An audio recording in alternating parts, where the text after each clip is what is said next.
बिस्मिल्लाहिर्रहमानिर्रहीम। ए वतन तू सलामत रहे ता क़यामत रहे। तमाम देखने और सुनने वालों को मेरी तरफ से अस्सलाम वालेकुम। तमाम दोस्तों, आज सारा दिन एक ही बात ज़ेर बहस रही थी कि चीफ जस्टिस साहब जिनकी तबीयत नासाज थी वो आज छुट्टी पर थे।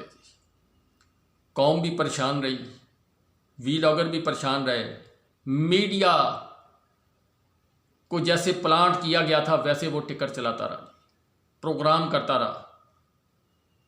कुछ लोग ये सोच रहे थे कि नज़रिया ज़रूरत हो गया, कुछ लोग ये सोच रहे थे कि वो जो दो साहबान चीफ साहब आए थे उनका कोई असर हो गया, कुछ लोग ये सोच रहे थे कि चीफ जस्टिस उमर अता बंदयाल साहब पर ये जो ऑडियो और दूसरा तीसरा जो कीचड़ उछाला गया है, मौजूद 3 जो जज साहबान हैं इनके ऊपर, सुप्रीम कोर्ट के जो ये बेंच जो केस सुन रहा है उनके ऊपर, ये सारी बातें चलती रही जी। बड़े बड़े लोग बड़ी बड़ी बातें करते रहे, लेकिन शाम को 5 बजे के करीब कॉज लिस्ट जारी हो गई।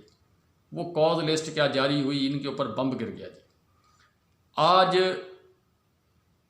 जब कॉज लिस्ट जारी हुई उसके बाद फिर काबीना का इजलास हुआ, मैं उसकी आगे चल के बात करता हूँ।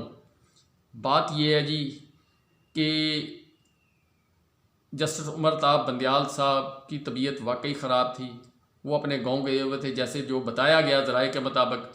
उन्होंने आज डॉक्टर को भी चेक करवाया, डॉक्टर को चेक करवाने के बाद जनाब उन्होंने को मेडिसिन भी ली होंगी और उसके बाद कल को वो आकर बर्जमान होंगे और अपने कोर्ट रूम 1 से अपनी हियरिंग शुरू करेंगे। एक ही केस उन्होंने कल जो वो बताया कि वो एक ही केस सुनेंगे और उसी पर वो हियरिंग करेंगे।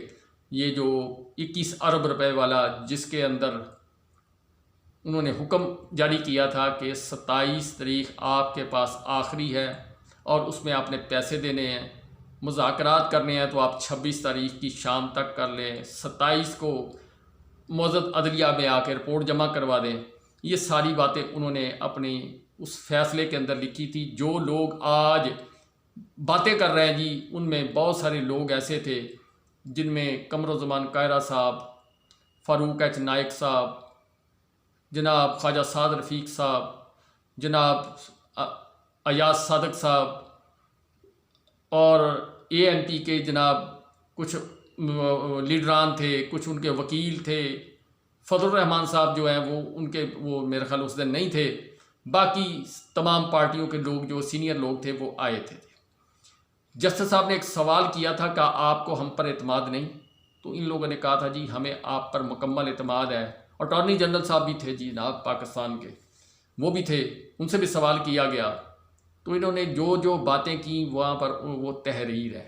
इन्होंने टाइम मांगा, उन्होंने रिटर्न बाय नेम जिसने रिक्वेस्ट की उनके नाम, जैसे जैसे ये जो कुछ बोलते जा रहे थे वो टाइप होता जा रहा था और टाइप होने के साथ साथ फिर वो जनाब रिकॉर्ड का हिस्सा बनता जा रहा था। जब रिकॉर्ड का हिस्सा बन गया, आज इन्होंने जो कुछ कहा जी वो जलती पल तेल का काम किया। वैसे तो इन्होंने 2-3 दिन से तो बहुत ज़्यादा मसाइल ख़राब कर लिए हैं अपने लिए। क्यों? अब इनको नज़र आ रहा है जी कि नारा तकबीर शहादत का वक्त हासिल करें ताकि अवाम के पास चले जाएं और इस प्रोसेस को इतना लेट किया जाए। जिस तरह कराची के अंदर इन्होंने काम किया था ना जी, प्लानिंग वही है जो मेरे समझ में आ रही है कि इलेक्शन होंगे। अब कितने दिन बाकी रह गए आप गिन लें जनाब। आज क्या तारीख हो गई है और 14 मई की तारीख के दौरान कितने दिन रह गए जी। आप इसको कैलकुलेट कर लें। क्या इस और बैलेट पेपर भी नहीं छपे इस दौरान। इलेक्शन कमीशन साहब, उनको जब पैसे नहीं मिले उन्होंने कहा जी मैं काम नहीं कर सकता। अब कल सुबह टिक टिक जो है 11:30 बजे चलेगी जी, 11:30 बजे इन सबको लाइन हाजिर होना है। ये सारी बातें जनाब कल पता चलेंगी। इसके ऊपर मैं जितना भी बोलता रहूँ जी, फ़लाँ आदमी ने, मंसूर अली ख़ान साहब ने जो बातें की वो मैं अपनी दूसरी वीडियो जो पंजाबी वीडियो उसमें तफसील बता चुका हूँ। आप जिसने देखनी होगी उधर देख ले। उन्होंने जो तकरीब पाकिस्तान का आइन पढ़ा उसकी तशरीह की, इसी के साथ 18वीं तरमीम की तशरीह की। इसके साथ साथ जनाब लतीफ़ खोसा साहब ने डायरेक्टली ये बात कह दी कि जनाब कल इन पे आर्टिकल यानी तौहीन अदालत वाला, उन्होंने कहा था कि एक वज़ीर आज़म पाकिस्तान पीपल्स पार्टी का गया था और उसके बाद जनाब लगता है यूँ है कि कल भी जाएंगे। अच्छा, इसके साथ साथ हामिद खान साहब ने न्यूट्रल सी बात की थी, वो ना ज़्यादा बोले ना कम बोले। उन्होंने थोड़ी बहुत आइन के मुताबिक जो बात थी वो की और फिर आगे निकलते गए थी। कुछ और मसाइल इलेक्शन कमीशन के और दूसरी चीज़ें, इन पे बातें होती रहीं। फिर मंसूर अली ख़ान साहब जो वो प्रोग्राम से चले गए थे, फ़रूक एच नाइक साहब बैठे रहे, ये सारा प्रोग्राम हुआ जी। और उसके बाद कुछ और एतजाज़ हसन साहब ने अपने ख्यालात का इजहार किया। इसी तरह कुछ और जो वकला बरदरी से तल्लक़ रखते हैं, बैरिस्टर हैं, बड़े बड़े हैं, उन लोगों ने भी अपने अपने ख्यालात का इजहार किया। लेकिन मंसूर अली ख़ान साहब ने एक लफ्ज़ कहा जी, वो सबसे मतलब कि जो कीमती चीज़ है ना, वो सारे इसकी, उन्होंने कहा जी, कल चीफ जस्टिस उमर अताब बंदयाल साहब जिनके ऊपर इल्ज़ाम लग रहा है जी कि पर्या नहीं होनी चाहिए, जिनके ऊपर इल्ज़ाम लग रहा है जी हथौड़े से फैसला नहीं होना चाहिए, जिनके ऊपर इल्ज़ाम लग रहा है जी, कुछ लोग लगा रहे हैं कि इनको टाइम नहीं देना चाहिए था, वो कहते हैं जी उन्होंने टाइम भी दे दिया, उन्होंने हर चीज़ कर दी, कल अटल फैसला कर दें, आईन पाकिस्तान के तहत अटल फैसला कर दें। अब जो मौजूद सुप्रीम कोर्ट है वो तो कल बताएगी जी, कल वो क्या करते हैं, कल फैसला देते हैं, परसों देते हैं, 2 दिन लेते हैं, 4 दिन लेते हैं, कोई इनको टाइम देते हैं। मौजूद अदलिया के मतलब कोई प्रोडिक्शन नहीं की जा सकती। वो जज साहिबान जो तीनों फैसला करेंगे, बंद कमरे में जाके फैसला करेंगे।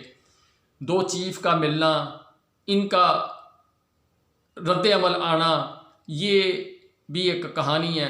लेकिन सारी बातें जो हैं वो कल पता चलेंगी जी, इससे ज़्यादा और इस पर कोई ज़्यादा बात की नहीं जा सकती। बात यह है जी कि बात को याद करें थोड़ा सा। परसों चौथ वाली परसों वाली वीडियो के अंदर मैंने आपको बताया था कि हमारे सिपा सलार साहब चाइना गए हुए हैं जी। चाइना ने कुछ पैसे दिए, सऊदी अरब वालों ने वादा किया जी, अब जनाब दुबई वालों ने भी वादा किया जी। ये सारे लोगों ने कुछ वादे वईद किए हैं, लेकिन इनसे कुछ कौल करार भी किए। अमेरिका की तरफ से कोई हमें बड़ी अमाउंट नहीं आई, चाइना हमें 2 दफ़ा पैसे दे चुका है जी। चाइना ने अपने तहफ़्फ़ुज़ात का इजहार किया, अपने सी पैक के मतलब तहफ़्फ़ुज़ात का इजहार किया, जो ज़राए के मुताबिक ख़बरें आ रही हैं। अब इस सारी बात को आप ज़रा आगे लेकर चलें, और फिर जो पाकिस्तान के इस वक्त यानी इकॉनमी के हालात हैं, जो 1 साल के अंदर पाकिस्तान के अंदर हुआ, जो अदारों के दरमियान और अवाम के दरमियान दूरियां पैदा हुई, या कुछ गिले नाराज़गी में चलो ऐसे कह लें, गिले नाराज़गी पैदा हुई, ये सारी बातें वो जो लोग इस पाकिस्तान को 75 साल से चलाते आ रहे हैं, उनके ऊपर कुछ इस कौम की भी जिम्मेदारियाँ हैं, सिक्योरिटी की भी जिम्मेदारियाँ हैं। और अब ये पाकिस्तान के अंदर एक नया रवाज है जी कि आर्मी चीफ साहब पैसे इकट्ठे करके हुकूमतों को देते हैं, ये अल्ले तल्ले में उड़ाते हैं। जिस तरह आज रात को अशाइया था जी, ईद मिलन पार्टी थी, पैसा किसका था जी? कौम का। 4 अजलास हुए जी आज। पहला अजलास पाकिस्तान के इत्तेहादी ग्रुप PDM का जी, दूसरा अजलास जनाब मशावरती अजलास पाकिस्तान मुस्लिम लीग नवाज़ का, तीसरा अजलास वकला कम्युनिटी के साथ जो इनकी अपनी लीगल टीम है उसके साथ, चौथा जनाब पाकिस्तान की नेशनल असम्बली के अंदर जनाब तमाम लोगों ने अपना धुआंधार खिताब करके मौजूदा अदलिया को समझाने की कोशिश की कि आप हमारे मामलात में मदाखलत नहीं कर सकते, ना हमारे लिए कोई आइन है, ना हम कानून है। जो बात मंसूर अली ख़ान साहब ने की थी वो बात इनको याद नहीं है। कासम सूरी साहब की रूलिंग जब दी गई थी उस वक्त इनको याद नहीं कि क्या इन्होंने अरशाद फरमाया था, किस तरह मेरे वज़ीर आज़म साहब जो हैं वो बात कर रहे थे उस वक्त, यकीन दिला रहे थे असद कैसर साहब को कि जनाब ये मौजूद सुप्रीम कोर्ट का हुक्म है, इस पर आपको अमल करना पड़ेगा। और इसके अलावा इनके भाई साहब जब यूसुफ रज़ा गिलानी साहब को नाअहल किया गया था उस वक्त इलेक्शन, वो कह रहे थे 1 घंटा तो दूर की बात है, 1 मिनट भी आगे नहीं इलेक्शन जा सकते, पाकिस्तान का आइन टूट जाएगा। ये ऑन रिकॉर्ड वो मेरी पंजाबी वाली वीडियो के अंदर मैंने शेयर किए जी, आप देख सकते हैं उनके स्टेटमेंट सुनते हैं, मैं यहाँ नहीं करूँगा जी उसको शेयर। बात ये है जी कि इन्होंने फैसला कर लिया जी जंगो जदल का। वज़ीर ख़जाना साहब ने ख़िताब करके कहा जी कि हम पैसे उस वक्त तक नहीं जारी करेंगे जब तक हमें पार्लियामेंट इजाज़त नहीं देगी, फाइनेंस कमेटी इजाज़त नहीं देगी। अच्छा, फिर इन्होंने जनाब एक बड़ी वारदात डालने की कोशिश की, तीनों जज साहबान को फिनांस कमेटी के सामने तलब कर लिया गया।